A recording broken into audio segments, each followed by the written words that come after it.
প্রতিদিন ভাজাপোড়া খেতে খেতে আর ভালো লাগছে না, সেই জন্য আজকে সন্ধ্যায় অন্যরকম একটু ইফতার করার জন্য চলে আসলাম। হ্যালো, আসসালামু আলাইকুম, সবার কি অবস্থা? আশা করি সবাই খুব ভালো আছেন। আমিও চলে আসলাম নতুন আরেকটি ব্লগ নিয়ে। আসলে অনেক দিন ধরে ভাজাপোড়া খেতে খেতে আর ভালো লাগতেছে না, তাই ভাবলাম আজকে সন্ধ্যায় একটু অন্যরকম আমরা খাবার কিছু বা তৈরি করি। সেজন্য সবার প্রিয় খাবার নিয়ে চলে আসলাম বিরিয়ানি। আর বাঙালিদের হচ্ছে বিরিয়ানি এক কথায় অন্যরকম, মানে পছন্দের একটা খাবার।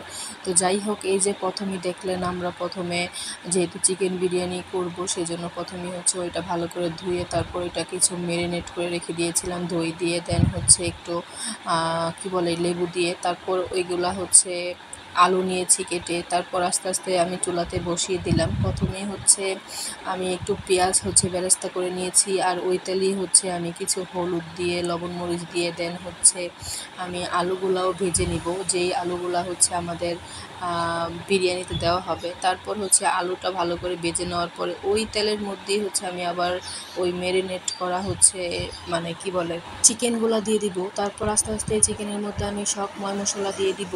এখানে হচ্ছে যা যা দেওয়া দরকার, আদা রসুন হলুদ মরিচ, তারপর হচ্ছে লবণ, আরও যা যা আছে সব কিছু। তারপর সবার লাস্টে হচ্ছে আমি দিয়ে দিব হচ্ছে আমি চিকেন মানে বিরিয়ানি মশলাটা। তারপর আমি এখানে সস দিব, আর একটু দই দিব, বা হচ্ছে দুধ দেওয়া যায়। অনেকে হচ্ছে পানির বদলে দুধ দেই, আমি বিশেষ করে হচ্ছে দই দেই।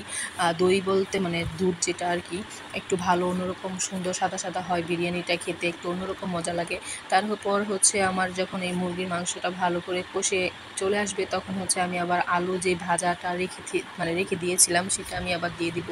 আসলে হঠাৎ করে রান্নার মাঝে হচ্ছে কারেন্ট চলে গিয়েছিল, সেজন্য অন্ধকার হয়ে গিয়েছিল। প্রথমে ভিডিওটা করতে অন্ধকার অন্ধকার লাগতেছিল, পরে আবার হঠাৎ করে কারেন্ট আসলো। তো যাই হোক, এই যে আস্তে আস্তে আমার পুরো সিদ্ধ হয়ে গেছে চিকেন, পুরো সুন্দর হয়ে গেছে। মানে এখন এত সুন্দর কালারটা লাগতেছে না, মনে হচ্ছে যে এক প্লেট ভাত আমি এখনই খেয়ে উঠতে পারবো, এরকম একটা অবস্থা। মানে এরকম কষা মাংস আমার খুব ভালো লাগে। তারপরে এক পর্যায়ে হচ্ছে আমি মানে ভালো করে কষে নিতেছিলাম যে সুন্দর করে। আর আমি সবসময় কী করি জানেন, বিরিয়ানি রান্না করতে গেলে এই কষা মাংসই আমরা অর্ধেক খেয়ে ফেলি সবাই, মানে এত ভালো লাগে, মানে অনেক ভালো লাগে, যা এক কথা বলার বাইরে। তারপর আমি আবার এখানে একটু মানে দুধ দিয়েছিলাম। তারপর হচ্ছে আমার কষা মাংস হয়ে গেছে, তারপর এক সাইড করে আমি মাংসটা রেখে দিয়েছি। তারপর এখানে আমি চাল দিয়ে দিয়েছি, চালের মধ্যে ভালো করে একটু ঘি দিয়েছি। ঘি দেওয়ার পরে আমি এটাকে ঘি দিয়ে ভালো করে চালটা ভাজবো। ভাজার পরে এক পর্যায়ে হচ্ছে আমি এখানে আদা রসুন দিয়ে দিব মানে পোলাওর মধ্যে। তারপর পরিমাণ মতো লবণ, দেন হচ্ছে এখানে আমি কিছু গাজর কুচি দিয়েছি একটু কালারটা সুন্দর আসার জন্য। তারপর এই যে আমি ভালো করে হচ্ছে চালটা এখন ভাজতেছি। তারপর এক পর্যায়ে আমি এখানে কাঁচামরিচ দিয়ে দিব। কাঁচামরিচ দিয়ে হচ্ছে আমি পরিমাণ মতো পানি দিয়ে দিব। আমি যতটুকু চাল নিয়েছি তার ডাবল পানি দিব। আসলে এই পানি দেওয়াটাই হচ্ছে বেসিক্যালি হচ্ছে এক নাম্বার মানে মূল মন্ত্র বলা যায়। ভালো করে বুঝে শুনে পানিটা দিতে হয়। যদি পানি বেশি হয় তাহলে কিন্তু আবার মানে বিরিয়ানিটা নরম হয়ে যায়, জর্জরা হয় না। তো সেজন্য পানিটা সুন্দর করে পরিমাণ মতো মেপে দিতেছিলাম আমি গ্লাস দিয়ে।